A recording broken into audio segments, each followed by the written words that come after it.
in a further move to make it impossible to deport anyone once they step foot in the UK. The Home Office has now deemed our NATO ally and popular holiday destination, Turkey, as an unsafe country. Who are they working for? Not the interests and safety of the British people, that's for sure. No country in the world is 100% safe, including the UK. Few, if any, are free from murky human rights issues, and with little to no proof needed to have asylum granted, all we had left was the deporting tool, and Westminster is stripping that off us too. The British public have been made the collateral damage to the ivory-towered liberal elites across all main parties who want to peacock on the international stage, defending dangerous, outdated treaties. But what about the UK's reputation? They say. What will they think of us? They cry. What they really mean is what about their own reputations, in case it impacts them at the champagne dues with their foreign liberal counterparts. And our safety seems a sacrifice they're just willing to make for it. Sack the lot of them. Paedophiles, murderers and terrorists should be deported back to unsafe countries. They are responsible for the consequences of their monstrous actions, not us. How dare our politicians keep them here? The deporting tool must be restored for our safety, and we will not shut up for the sake of liberals' need to be liked abroad. Now, Benjamin, do you think it is right to send people back to countries deemed unsafe by the very people responsible for our weak, lax asylum system and the open door policy? Do you not think we should be suspicious of this constant attempt to stop deporting people who have no right to be here? I mean, I'm still waiting for an invite to one of these liberal elite champagne dues you keep talking about. I'm sure you've been to many, Benjamin. But look, people who commit the most serious crimes probably do forfeit their right to an asylum application. So the man who is alleged to have done an acid attack this week, we know that he was approved for asylum after sex offences. And I can't understand why, when you already have 10 years on the sex offenders registry, how you could be accepted to become a British citizen. That, I think, is understandable. But what I would say where there is a profound contradiction in your argument is that 7 days ago in this seat, you were arguing against the death penalty. And the truth is that there are lots of other crimes for which, if they were to go back to Afghanistan, Eritrea, South Sudan, they would almost certainly be killed.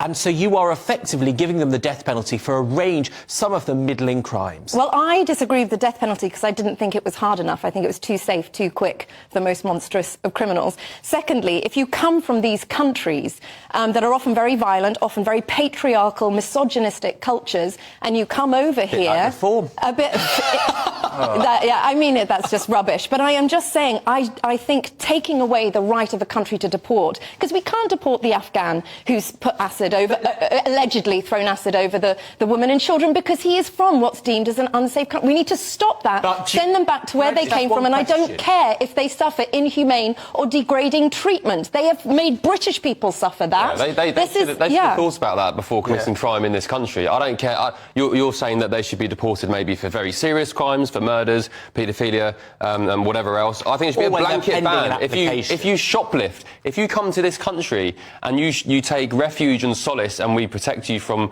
so-called persecution in your home nation, if you so much as shoplift, you should be sent back to your home country, regardless of the consequences. Okay, but Ben, I think that's an example of where you're totally unreasonable, because someone who is waiting for their asylum application to be processed... Don't commit crime. The average person waits more than 12 months at the moment. They get £40-odd Is that an excuse for committing crime? So is that an excuse for committing crime? Well, it's a reality that you probably can't feed yourself, let alone your kids, if you happen to have them with you. And so I think someone might well end up taking something... They get social housing, there's plenty of charities. Keep themselves alive. I think you should be more decent in understanding the range of crimes. Yes. Maybe I'm not the one committing crimes in a country that has been so hospitable and welcoming of me and given me refuge and solace from fleeing persecution. £40 a week, I think it's understandable. Maybe they should be more decent and stop committing crime. Well, if they're not happy with getting £40 a week, how about they go elsewhere? We didn't ask them to come here. Well, by that logic, you wouldn't give safety to anyone in the world. I wouldn't at this minute, because our asylum system is a total joke and it's putting the British public at risk. Basically, the argument seems to be, to me, Belinda, that we're saying to these people, oh, well, you know, if they rape someone back home, they'll be murdered, so we can't possibly send them. happened to an Iranian. An Iranian raped a British woman last year, and he stopped from being deported because he faced the consequences as a rapist back in Iran. This is what's happening. Albie, don't you think it does real, genuine refugees who are at risk from certain death a huge disservice to throw open our borders to anyone from a country whose prison cells might not be as nice as ours, or they might be, thrown in jail for a few months? Do you think it's wrong and actually does a disservice to genuine refugees as well as harming the British public and our infrastructure? I do, and I do think there is a lot of good in what you are saying, but also some stuff which is a little bit ridiculous. I think that the fact that we can't send migrants to Turkey seems to me to be ridiculous. Millions of Brits go on holiday to Turkey every year. It's a NATO ally. This is a country that we work very closely with on the international stage and that many of us go on holiday to. I've been to Turkey many times. I think that is a separate issue from Afghanistan. Afghanistan is not a safe country in any metric, and I would feel very uncomfortable with just getting rid of the rules that we have around safe and unsafe countries just because we are absolutely outraged at a specific crime that someone Afghanistan does. is a very safe country to send back extremist, Islamist, patriarchal, misogynistic men.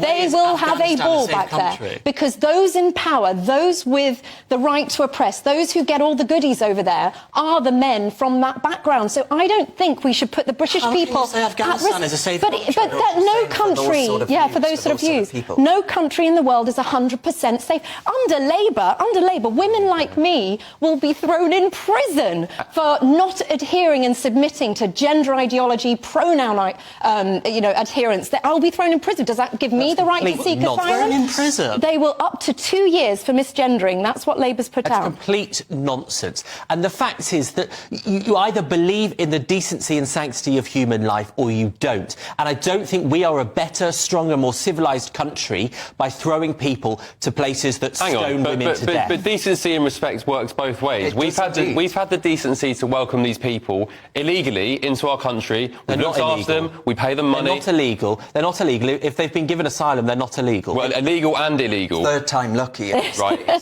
we give them hospitality, welcome them with open arms. We're a very welcoming nation. They need to return the respect and the decency by not committing crime in this country. We're going to have to move on, but I mean, I would say, respect and decency works both ways. I being one of the 3 gay men in Reading that were knifed to death for sat having a picnic. Anyway,